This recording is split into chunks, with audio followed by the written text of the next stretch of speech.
Salut tout le monde, j'espère que vous allez bien. Je vous retrouve aujourd'hui pour préparer le week-end à lire qui se déroulera du vendredi 16 juin au dimanche 18 juin et qui est organisé par Margot Liseuse. Donc le week-end à lire c'est assez simple, c'est comme un week-end à 1000 sauf que au lieu de lire 1000 pages, on choisit le nombre de pages que l'on veut faire. Du coup moi j'ai choisi de garder 1000 pages parce que j'ai réussi à remplir cet objectif qu'une seule fois et j'aimerais bien retenter la chose. Du coup je garde mes 1000 pages. Comme la dernière fois, j'ai trouvé ça rigolo de tirer avec vous au sort les livres que je lirai pendant ce week-end-là. Je me suis dit, je vais recommencer.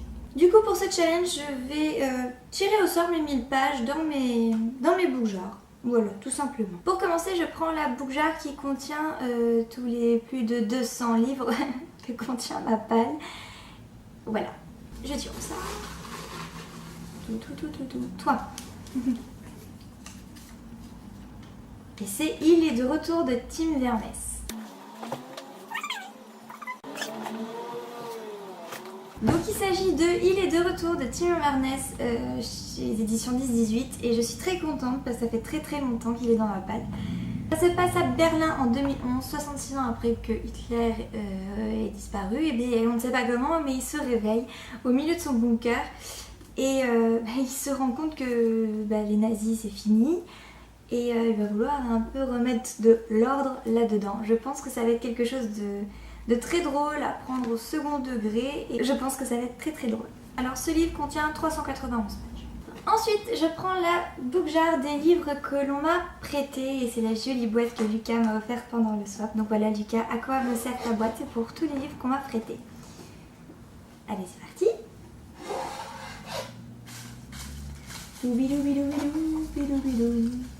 Allez, celui-là.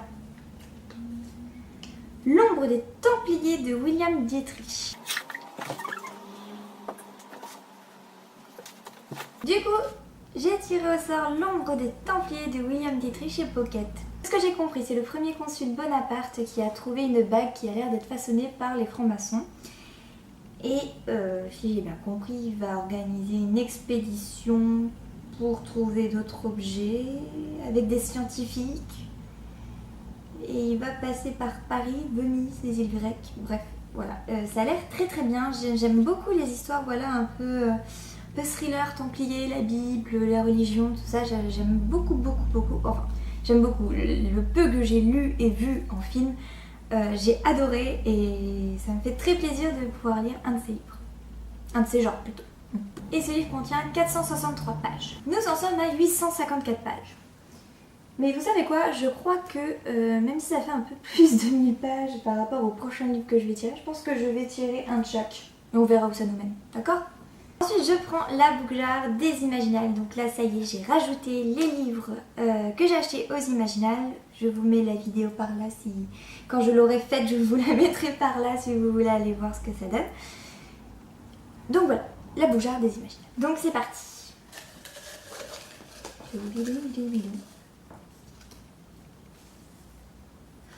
C'est Que passe l'hiver de David Braille.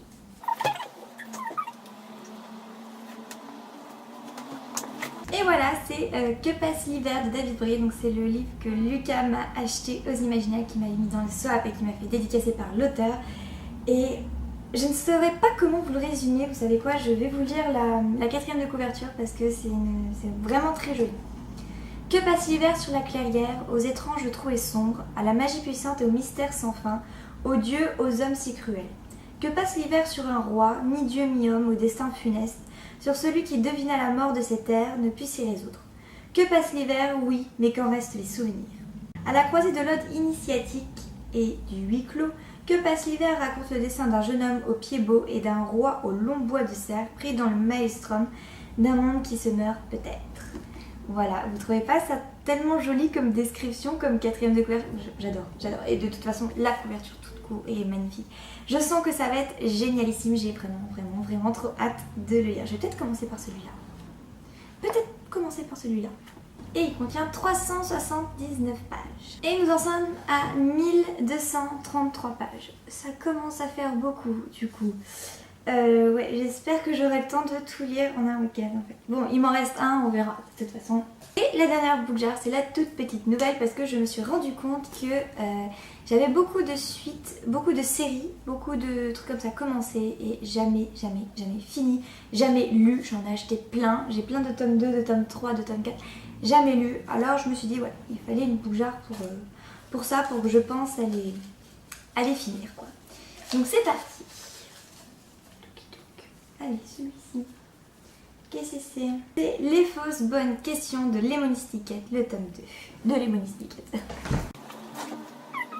Alors voilà, il s'agit des fausses bonnes questions de Lemony Snicket, le tome 2 par Lemony Snicket.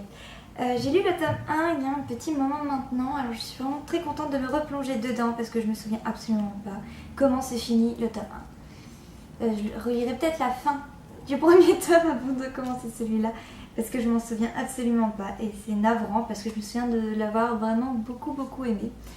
Mais bon, bref. Et donc comme vous le voyez, il est encore emballé, alors je vais le déballer avec vous. Et voilà, il est rigolo.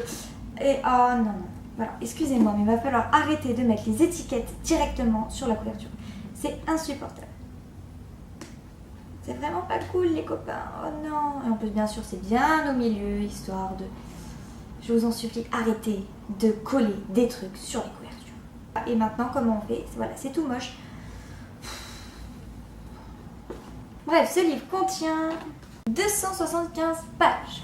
Voilà, ce sont les livres que je vais lire pendant le week-end à lire. J'obtiens 1508 pages. Bon, je me fixe 1000 pages. 1000 pages c'est très bien, mais... 1508 ça sera le topissime, mais je ne pense pas que je vais réussir à lire 1508 pages. Je ne pense pas. Si vous voulez participer à ce challenge, dites-le moi dans les commentaires et dites-moi quel livre vous allez lire, ça m'intéresse beaucoup. Si dans les livres que je viens de tirer au sort, il y en a que vous avez lu ou que vous aimeriez lire, n'hésitez pas à me le dire dans les commentaires. Je vous laisse cliquer là pour vous abonner. Et oui, c'est nouveau, maintenant j'ai trouvé comment on fait, alors wow. Donc je vous laisse cliquer là pour vous abonner et je vous laisse cliquer là si vous n'avez pas vu la dernière vidéo que j'ai faite. Je vous fais des bisous jusqu'à la prochaine vidéo et à bientôt. Ciao!